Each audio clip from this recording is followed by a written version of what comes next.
Olá! Bem-vindos a mais uma análise. Hoje a gente vai mergulhar direto num conceito fascinante: o controle absoluto sobre as reações químicas.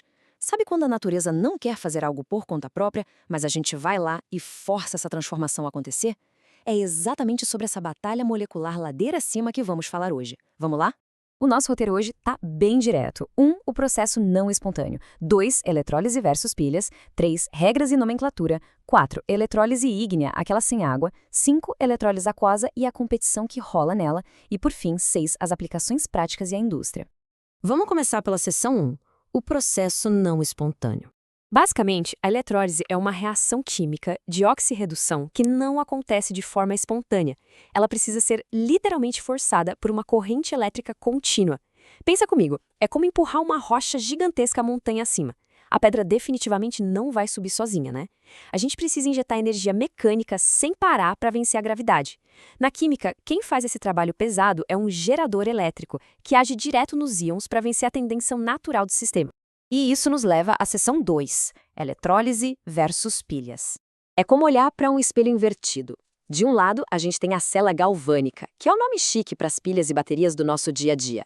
Ali, o processo flui naturalmente, transformando a energia das ligações químicas em eletricidade.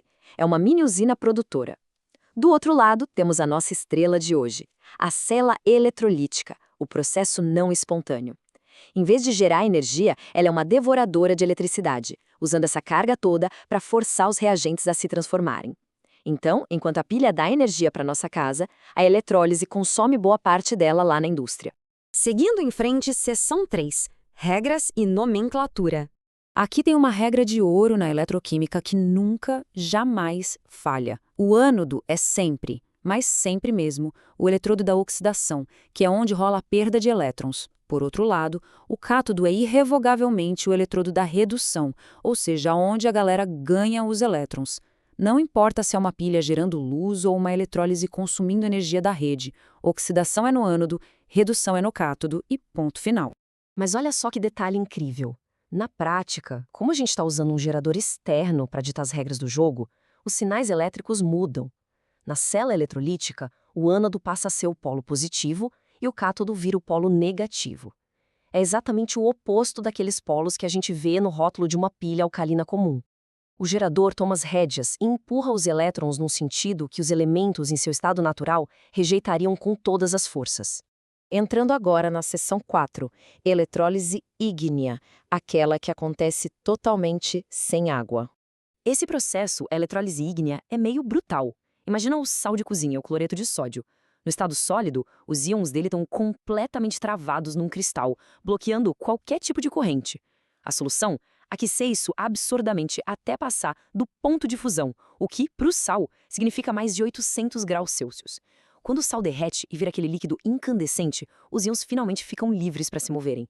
Aí sim, a gente aplica os eletrodos inertes e força a passagem da corrente. O resultado de forçar essa barra toda é sensacional. De um simples sal fundido, a gente arranca substâncias que não existiriam daquele jeito na natureza. No cátodo, o material é forçado a virar sódio metálico puro, um metal tão estável que explode se encostar na água. E lá no ânodo sai um gás amarelo esverdeado, o gás cloro, super reativo e tóxico. E pensar que tudo isso veio de um grãozinho inofensivo de sal, só usando muita eletricidade e calor. Chegamos na seção 5, eletrólise aquosa e competição. Bom, trabalhar mais de 800 graus dá um trabalhão, né? Então existe um segundo caminho bem mais tranquilo para o laboratório, a arena líquida. A gente pega aquele sal reativo e, em vez de derreter, simplesmente dissolve ele na água, em temperatura ambiente mesmo, criando uma solução eletrolítica. Mas tem um detalhe que muda o jogo completamente. A água não fica ali só assistindo. Ela entra na briga.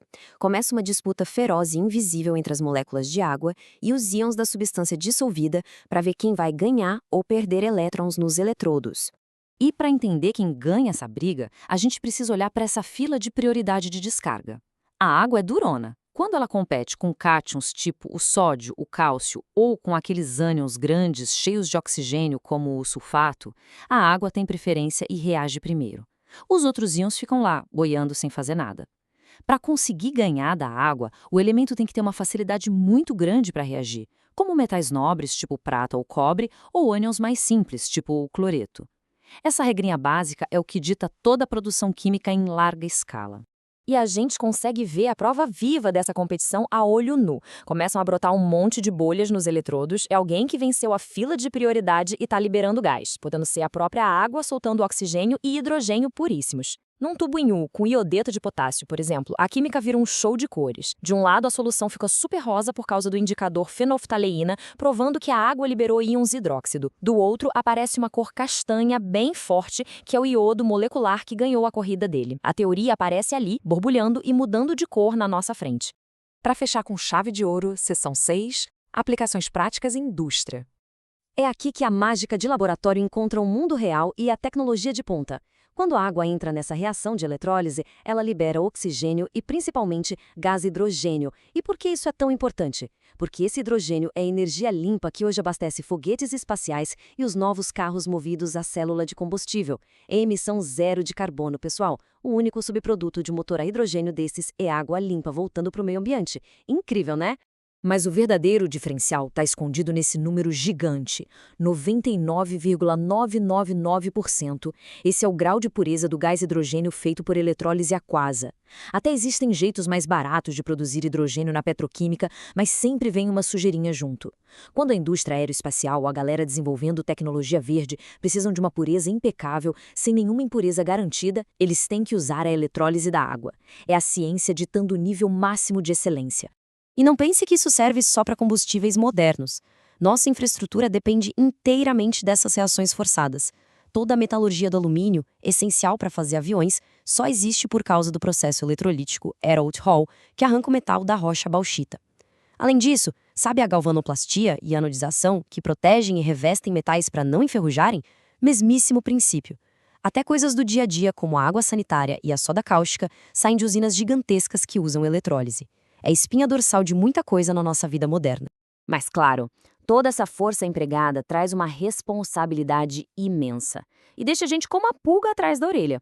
Se para forçar essas reações e gerar toda essa pureza a gente precisa de quantidades colossais de eletricidade, de onde está vindo essa energia? Como a gente resolve o desafio de alimentar todo esse processo eletrolítico pesado, usando uma matriz elétrica que também seja 100% sustentável e verde desde o comecinho? É um questionamento que tira o sono de muito cientista e serve como uma baita reflexão sobre o futuro da nossa energia. Fica aí o pensamento. Até a próxima análise.